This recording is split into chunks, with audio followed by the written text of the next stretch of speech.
Vamos a ir por orden ubicación. El doctor Luis González Estebarena, además de médico, edil de Cambiemos. El señor Lázaro Montes y el señor Nelson Streitenberg. Lázaro, ¿tu profesión concreta es? Licenciado en Kinesiología y Fisiatría. Muy bien. ¿Y Nelson? Enfermero. Enfermero. A Nelson lo hemos entrevistado muchas veces. Licenciado también. Por cuestiones sindicales.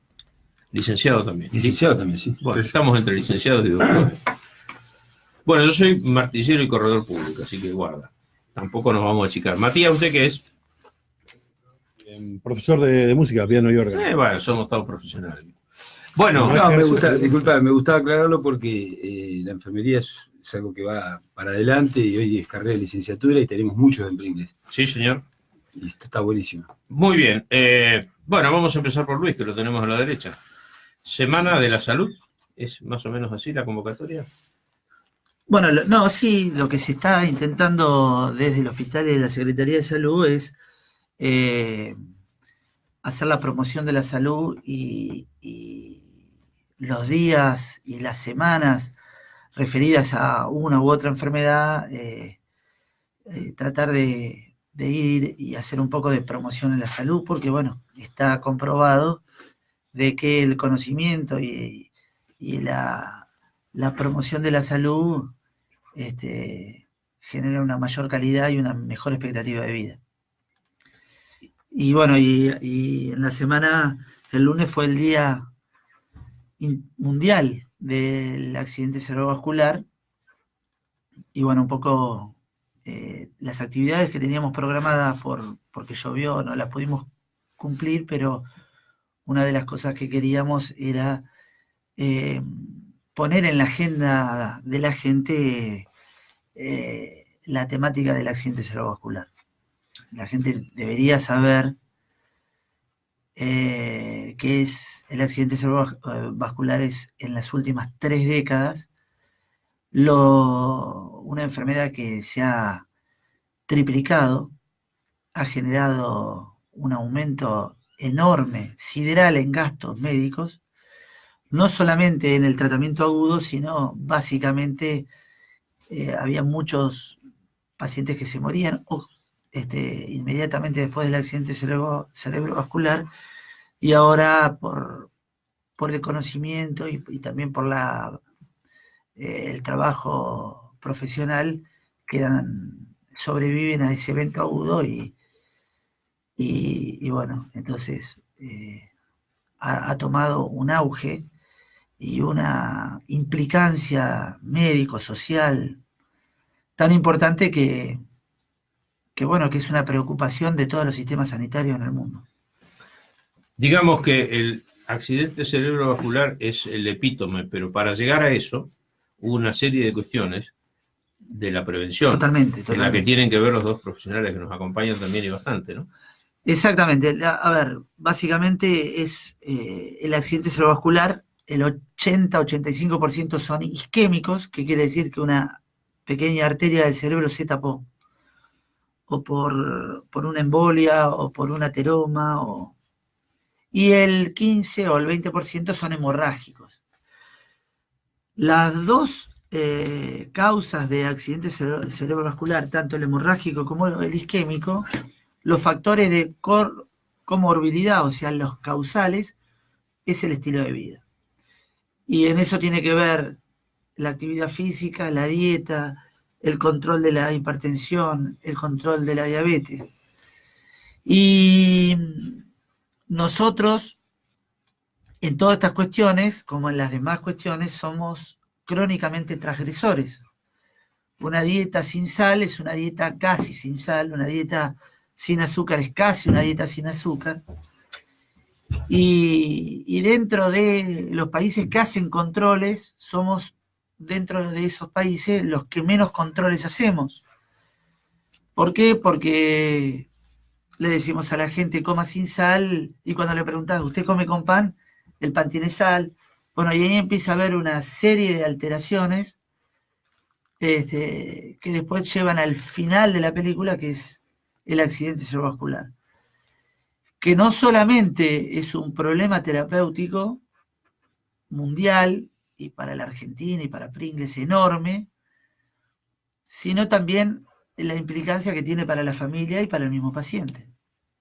Porque la mayoría quedan secuelados, requieren una enorme condicionante de rehabilitación y una enorme implicancia familiar. Por eso también estaba Lázaro y Nelson. Nelson y los enfermeros tienen un trabajo enorme que en el diagnóstico y en la búsqueda de los pacientes, básicamente el control de la diabetes, control de la presión, estimular en las buenas condiciones de vida.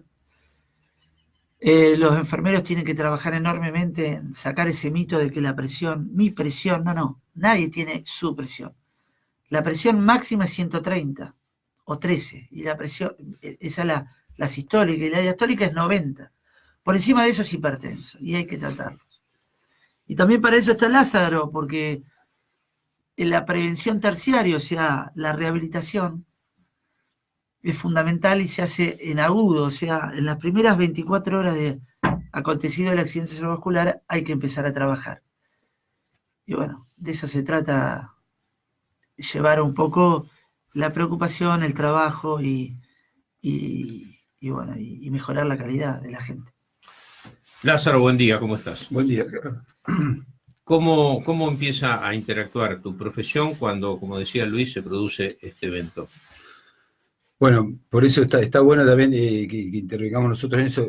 Con respecto a la prevención, lo que yo pensaba es que desde el punto en que la problemática es una arteria bloqueada, principalmente, nosotros podemos saber de todo lo que vamos aprendiendo de los médicos que trabajan hoy en día en equipo con nosotros, que es algo espectacular que antes no pasaba. Pero la injerencia nuestra es más que nada después que se produce el evento y que se estabiliza, ¿no?, al paciente, ya sea en el hospital o después de la externación. La importancia en la rehabilitación tiene...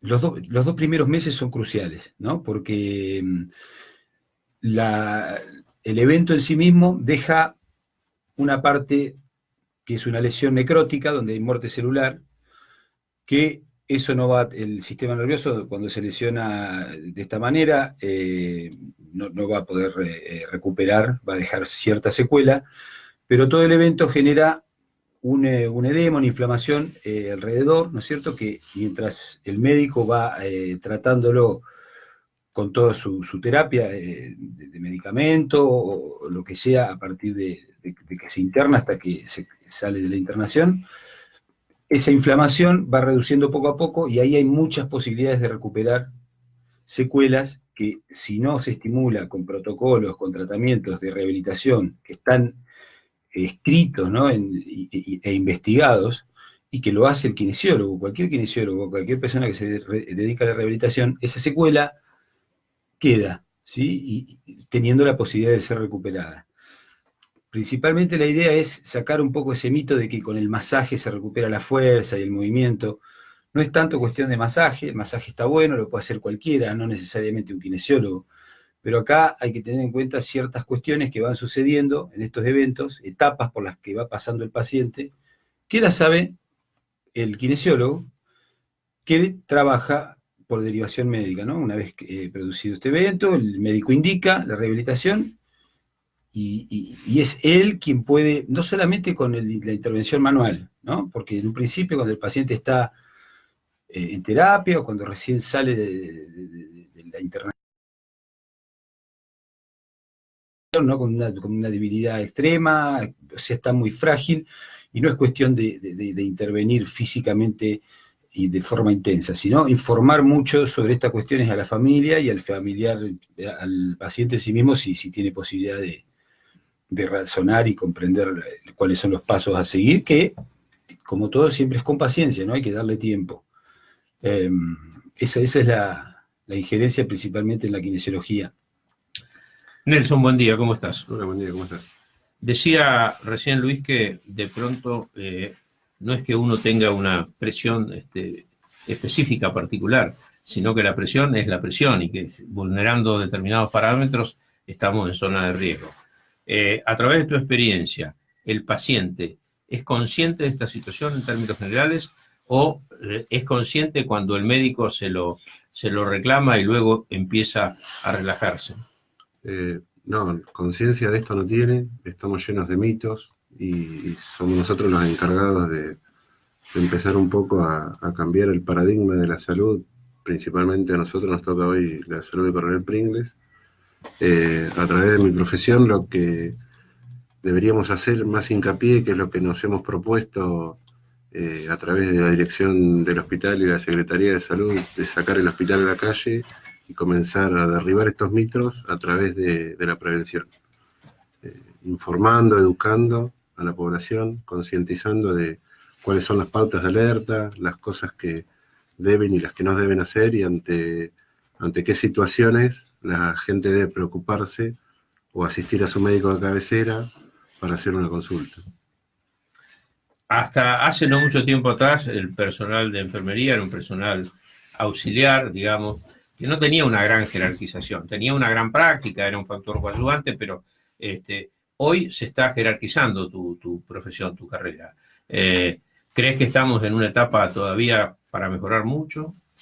Sí, la enfermería en particular tiene mucho camino por andar, pero estamos transitando un cambio de paradigma de muchos años, para donde antiguamente era un modelo médico hegemónico que gracias a la llegada de nuevos profesionales médicos a la ciudad, en los últimos 15 años, se ha ido nivelando y dándole la importancia que la enfermería se merece. Y la enfermería, por su parte, también ha ido haciendo y consiguiendo cosas que jerarquizan la profesión, ¿verdad? Luis, volviendo al tema de la medicina, vos hablabas de que los pacientes y a veces también los médicos, ¿no? Porque yo he notado que lo que decía Nelson recién, tal vez tuvimos, tu padre fue un médico, venís de una familia de profesionales de la salud, pero había como un cierto relajamiento, ¿no? Entre, por un lado también el médico, pero básicamente el paciente, aquello de relajarse un poco con los controles, acudir al médico cuando se presentaba un suceso determinado, pero luego ir relajándose como una cierta transgresión, que a lo mejor la tenemos los argentinos, vos lo puntualizabas recién, ¿no? Somos un poco transgresores para todo. Somos transgresores con las normas de tránsito, con normas de comportamiento urbano. ¿Y también se aplica esto concretamente a la salud? Hay trabajos que lo dicen. Hay un trabajo muy interesante en una revista inglesa, JAMA, donde controlaron hipertensos de Argentina, de Suecia y de Corea del Sur. Y los que menos controles de la presión arterial teníamos éramos nosotros, pero sencillamente no era por una cuestión de medicación o de acceso a la medicación, y tampoco era por deportividad, porque no hacían más deporte o menos, sino porque transgredían más en las comidas, pero bueno, capaz que nosotros tenemos que hacer un trabajo en eso.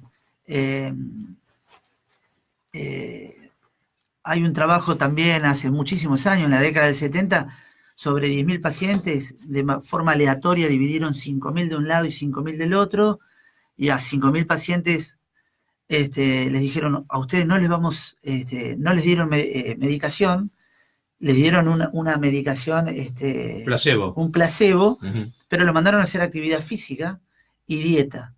Y a los otros 5.000 pacientes les dieron medicación, era en el Alapril, y no les dieron actividad física ni dieta.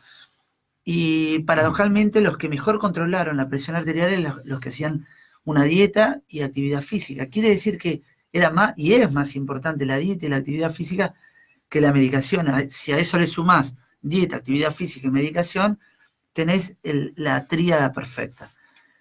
Y un poco lo que nos pasa a nivel de salud es la consecuencia de cómo vivimos. Después nos sorprende por qué, y vienen las sorpresas, pero es un video la vida. No son fotos, es video. Entonces, cuando mirás el final de la película, cuando la mujer le dice a su pareja que se vaya, que no lo quiere más, y vos mirás eso y decís, qué mala que es esta señora, ¿por qué lo está echando? que él le está pidiendo por favor. Pero si hubiese visto que la golpeaba, que llegaba a las 5 de la mañana todos los días, ¿vos qué dirías? Bueno, esto es caos con una consecuencia. Como muchas veces nos pasa, vemos las consecuencias y no analizamos las causas. Hay que hacer mucho más hincapié en las consecuencias. Comer sin sal, si sos hipertenso, reducir el consumo de sal, reducir el consumo de azúcar, hacer actividad física, comer menos carne. Y después está visto y está comprobado que hay que salir a la calle a hacer la promoción. O sea, no hay que esperar, porque los que van a ir son los que siempre van a ir. Los que están preocupados. Los que están preocupados. Un tercio. Tenemos que ir en búsqueda de. Entonces, hoy la estrategia es ir en búsqueda, salir, promocionar. Llevar lo máximo posible que se pueda la expectativa de vida. Cuando uno ve determinados horarios y días, por supuesto, proclives, ¿no?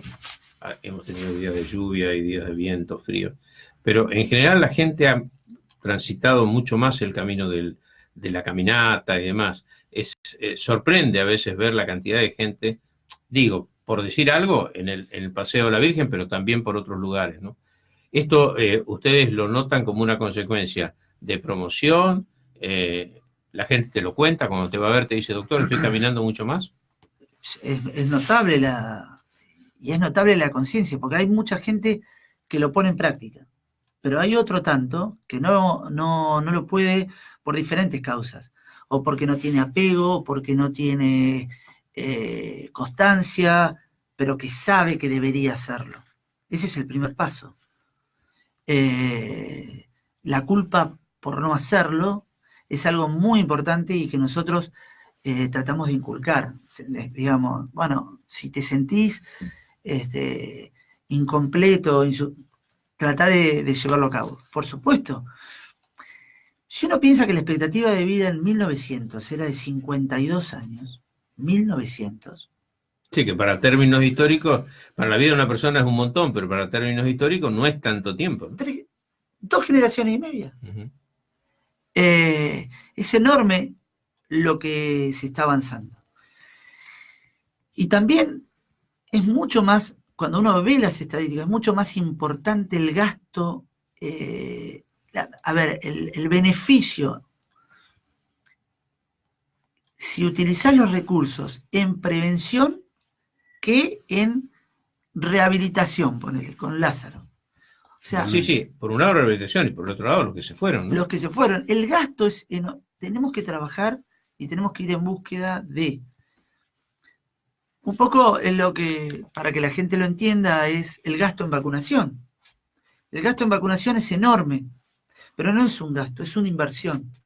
Porque lo que se logra es tener más gente sana, por supuesto, y tener menos gente enferma después. Porque después es enorme los gastos, los dolores, y después tenemos que trabajar todos en los mitos de... Hay otro mito que es importante que hay que desterrar. Si vas a hacer actividad física una vez por semana, es preferible que no hagas nada.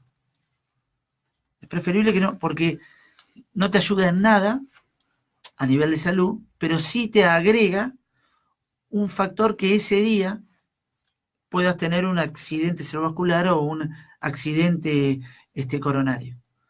Porque no te ayuda nada en mejorar tu calidad de vida, pero sí tienes un impacto severo vascular. Porque no lo venís haciendo. No lo venís haciendo. Claro. Entonces, si vas a jugar a la pelota o a la paleta o vas a salir a correr una vez por semana, no hagas nada. La Organización Mundial de la Salud recomienda 45 minutos de caminata todos los días o 6 veces por semana. Que es casi lo mismo. Exactamente. Pero eso es, bueno, hay gente que les gusta tener un día de descanso. Sí, está bien. Bueno, se la da a la Organización Mundial, pero son 45 minutos de una caminata ágil.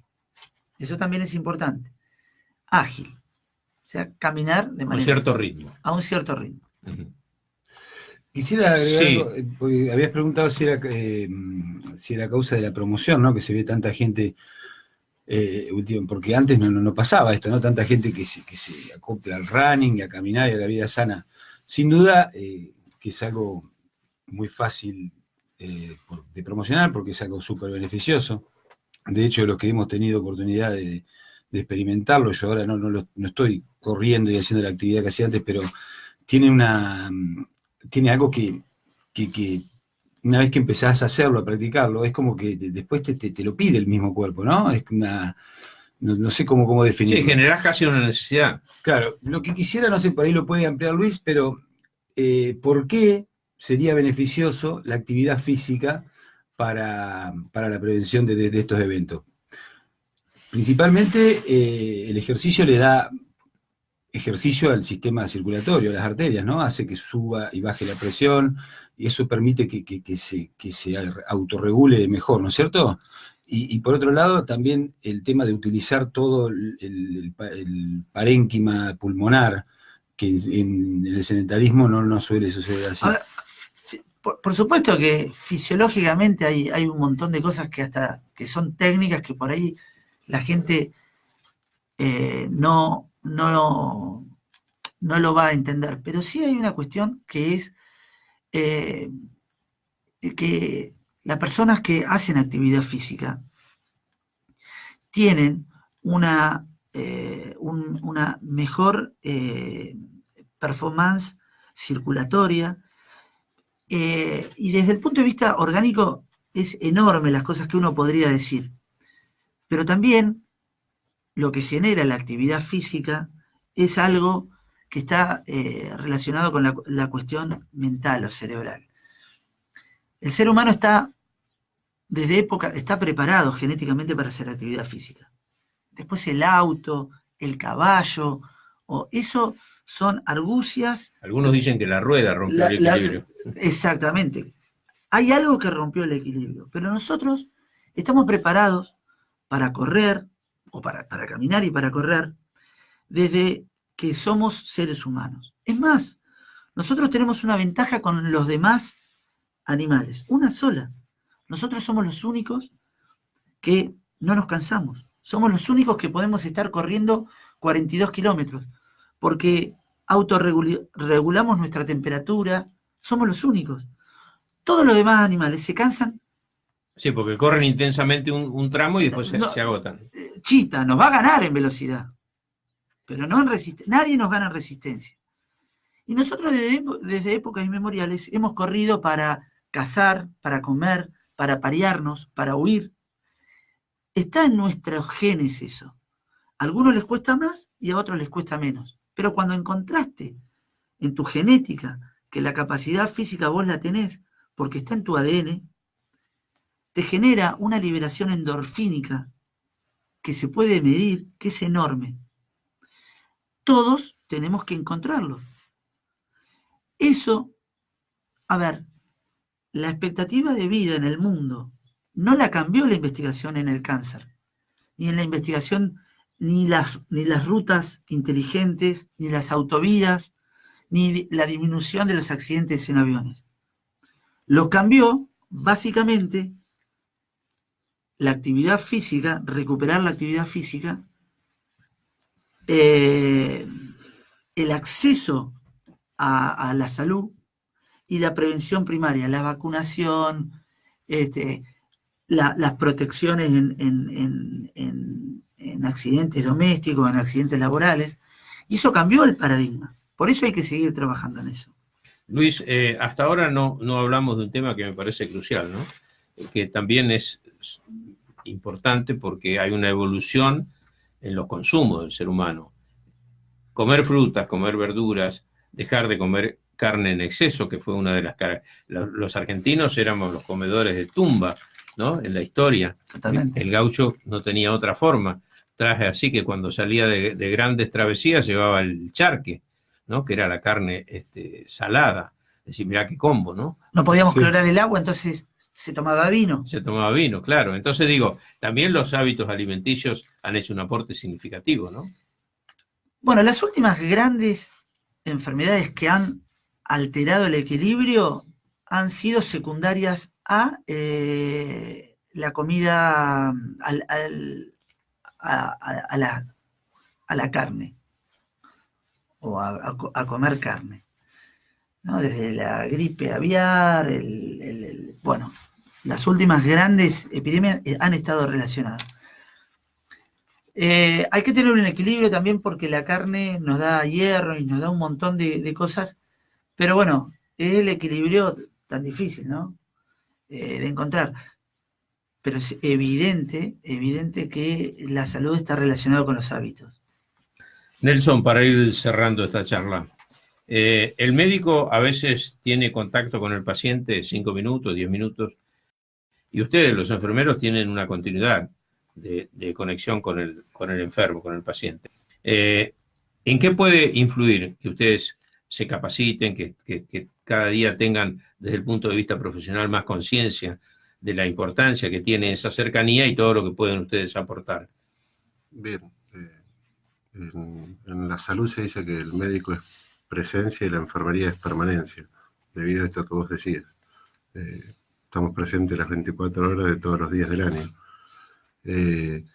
Capacitarse y sumar conocimientos sirve principalmente para dar una primera atención a ese paciente que está internado, que necesita que nosotros resolvamos una problemática en el instante y de la manera correcta. Y a su vez, otra cosa que está cambiando mucho es que el hospital integra a todos los profesionales y hace que trabajemos en un gran equipo de salud y podamos transmitir de manera correcta, ya sea el médico o cualquier otro especialista, lo que está aconteciendo en ese momento para poder resolver. Así que bueno, desde ese punto de vista la capacitación constante es fundamental. Y por otra parte, lo que debemos hacer es mucho hincapié en lo que es la prevención o la atención primaria, que era lo que decía Luis, y de hecho con esto del Día de la ACV habíamos hecho o programado una salida del hospital a la calle el día 29 de octubre, que era el Día de la ACV, pero bueno, por cuestiones climáticas no pudimos llevar a cabo esta tarea, que la vamos a llevar ahora la semana que viene.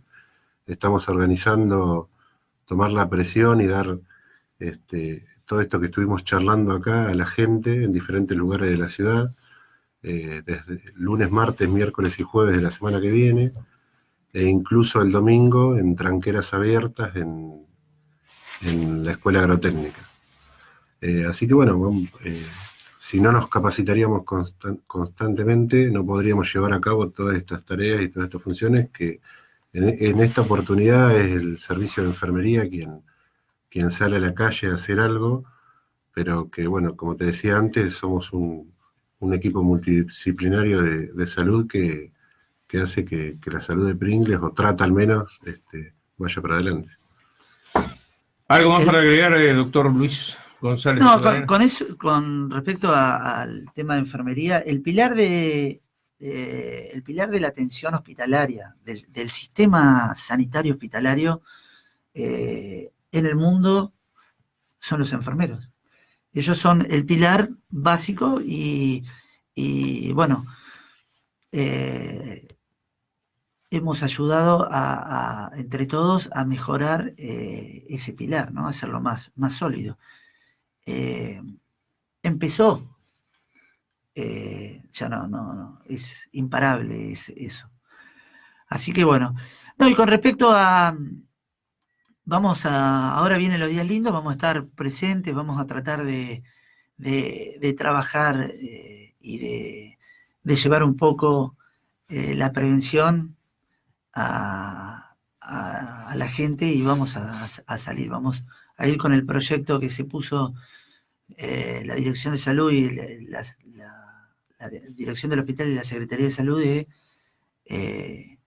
ir por ese camino, ¿no? Vamos en búsqueda de la gente y no los vamos a esperar, vamos a ir.